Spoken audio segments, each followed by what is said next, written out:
In this video, I'll be working on a commission to make a new replacement tabletop for an old table. The table was going to be used in a small office, and the problem with the old tabletop was that it wasn't big enough. It was 3 meters by 800 millimeters, which meant that it wasn't quite wide enough for users with laptops to sit on both sides of the table. So the new top needed to be at least 1200 millimeters wide. This was needed at short notice, so I needed to get it done very quickly. Access to the office, which was on the second floor of a building, was via a very narrow staircase, and for that reason I decided to make the table in two 1.5 meter sections. For materials, I'd use 18mm hardwood ply, and I had it cut down to 1.5 meters in store, which meant I didn't need to make any cuts to it, and that also meant that I could fit it inside my van to get it back to my workspace. I also needed some solid hardwood to make a trim for the tabletop, and for that I bought 2 pieces of oak. These were offcuts which I pulled out from the rack at my local builder's merchant, and I paid about £55 for both pieces. One piece was 38mm thick and the other was 48mm thick, and rather than cut the thicker one down, I took some measurements to see if I could get all of the material I needed from just one of the pieces so that I could keep the other piece as a backup. As I'd be making the cuts at the table saw, I needed to account for the 3mm kerf of the blade for each cut, but it looked like I had just enough material here to get 6 lengths of 12mm thick trim, which would be perfect providing I didn't make any mistakes. So with the fence set to 12mm, I ripped the trim pieces one by one.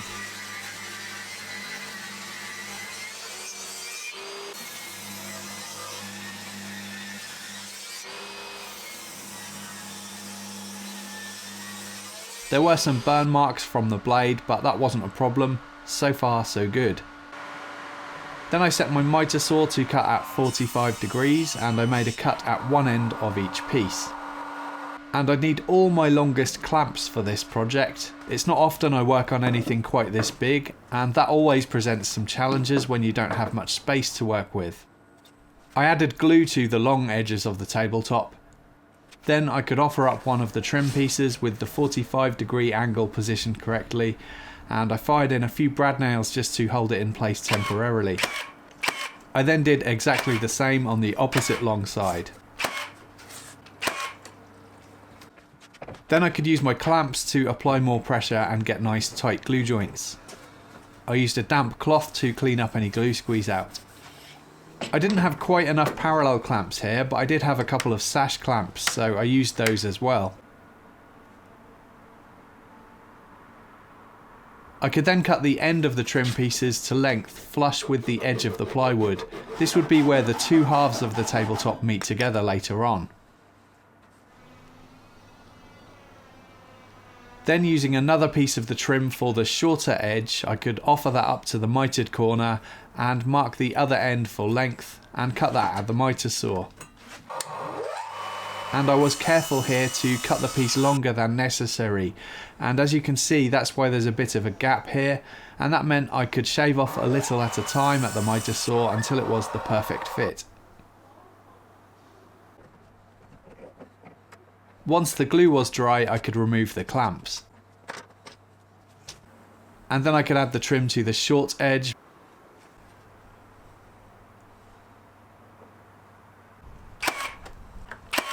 This time my clamps were not long enough to span the length, so what I did was I doubled up the clamps, and parallel clamps work really well for this kind of thing. It was a little difficult to tighten both clamps at the same time though, so I asked my partner Ria to tighten one side while I did the other side.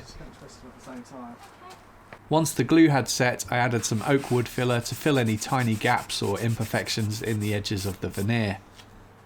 After about an hour, I removed the clamps and then used my trim router to cut a round over to the top edge of the table.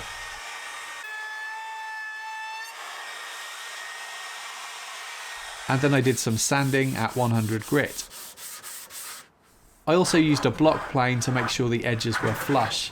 I could have used my biscuit joiner here to get the alignment better, but those who've seen my previous projects will know that I've had problems with the accuracy of my biscuit joiner in the past, so now I try to avoid using it altogether. All the time I was working on this half of the table in the garden, I was also working on the second half of the table inside my workshop in exactly the same way. To add extra strength to the trim, I'd use screws and plugs. I first cut some 8mm plugs at the drill press, and after measuring and marking where I wanted the screws to be, I drilled a pilot hole for the screw, then a larger pilot hole for the plug, and that one was drilled roughly half the thickness of the 12mm trim. I could then add the screw, then I squeezed in some glue and added the plug. It really helps to have a small army of drills and drivers for this kind of job. Of course, I could have done all of this with one combi drill driver, but there would have been a lot of swapping of bits. Once the glue was set, I used my block plane to clean up the plugs, and they blended in really well.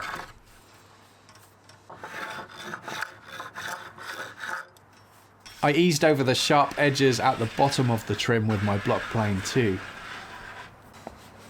And then I did lots of sanding, and I did this all by hand as I didn't want the risk of sanding through the plywood veneer. Next it was time to stain the tabletop to match the colour of the table frame, and now is a good time to explain that the plywood I was using wasn't my first choice of material for the tabletop. I had wanted to use oak veneered 18mm MDF as it would match the oak trim better, but at the time my local timber merchant didn't have any in stock and I didn't have time to waste. I first did some tests, staining a scrap of the same plywood to see how it looked. Once I wiped away the excess stain, I was pretty happy with it, especially as I knew that the top coats of varnish that I apply later will make this colour slightly darker too. I also applied stain to an offcut of oak to see how the two would look together, and they looked absolutely fine, so I needn't have worried. I applied the stain generously and as evenly as possible with a brush, and then I wiped away the excess after letting it sit for a minute or so, and I've got to say at this point I wasn't really happy with how it looked. I wish I'd have used a sanding sealer before applying the stain as it looked a little bit blotchy. But anyway, I went ahead and applied a first coat of the water-based varnish just to see how it would look once that was added, and it seemed to make the blotchiness less noticeable and it evened out the finish a bit, which was a relief. After applying the first coat, I waited for it to dry and then wet sanded at 400 grit to denib the finish, and then I wiped away any dust ready for the next coat. At this point I ran out of varnish. I'd already ordered some a few days before from Amazon, but they failed to deliver and I needed to get this finished, so I went and bought some of this stuff from Screwfix, and I just had to hope that it was a similar level of sheen and colour tone to the stuff I'd used up to this point.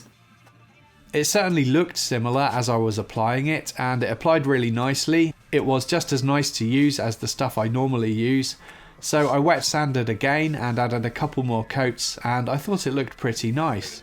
But I still needed to add some final coats to the other half of the table, which was in the garden, but the weather took a turn for the worse at this point, so I needed to set up some sawhorses in my dining room and apply the rest of the finish coats in there. You'll see that this half already had a cable grommet in the centre, and I needed to add one of those to the other half too. I used a 60mm hole saw to drill the holes. I had to buy a new set of hole saws on Amazon too because my old set didn't have a 60mm size. This hole saw set is by Draper and I'll link to it in the description box below if you're interested. Fortunately this was delivered in time, unlike the varnish. After cleaning up the dust, I mixed up a little bit of epoxy and applied that to the ring part of the grommet, and I weighed that down for a few minutes until the glue set. And then the inside part of the grommet just pushes into that. The final thing I needed to fit was 3 of these mounting plates to one side of the tabletop, and I'll use those to join the 2 halves of the table together on the underside. These will help to pull the 2 halves of the tabletop flush with one another when I install them. Next I needed to install the tabletop, and as I'd be installing this on my own and I had 2 narrow flights of stairs to navigate, I invested in one of these sheet material carrying handles. It's rubberized on the inside, which means it's extremely grippy, and also it doesn't damage whatever you need to carry with it. It works brilliantly. I was really pleased with it and I think it's going to come in useful in future. I got this from Amazon too, and I'll include a link to that in the description box below as well. So after loading the 2 tabletop sections into my van, I took it to the office and then I could install it, and there were already some pocket holes in the existing frame, so I could use those to secure the top from underneath. I could then secure the 2 halves of the tabletop together using the joining plates. I brought along my Makita cordless vacuum just so that I could tidy up after myself. This thing works great and it's easy to throw into the van for installations. I've had it for a while and it gets a lot of use, mainly around the home. It was only £35 on Amazon too, and it works great. I'll leave a link to that in the description box as well. So here's how it looked once it was all installed. For me, this project was all about overcoming challenges to get the job done. Making the table at short notice, not being able to get the oak veneered MDF I wanted to use, the mistake of not using a sanding sealer before applying the stain, my varnish delivery not arriving on time, and the British weather meaning I had to set up a workspace in my home to apply some of the final coats of finish, and finally delivering and installing it on my own. Despite all that, I think it turned out okay, and even though it's not my finest work, the most important thing is that the client was happy with the end result, and that's all that really matters. This project took about 12 hours to make, plus another couple of hours to pick up the materials and another couple of hours to do the delivery and installation side of things, so it was about 16 hours in total, and I quoted for 2 days of my day rate plus cost of materials, so that worked out okay. I hope you enjoyed this video. Please subscribe to my channel for more weekly woodworking videos if you haven't already, and thanks for watching.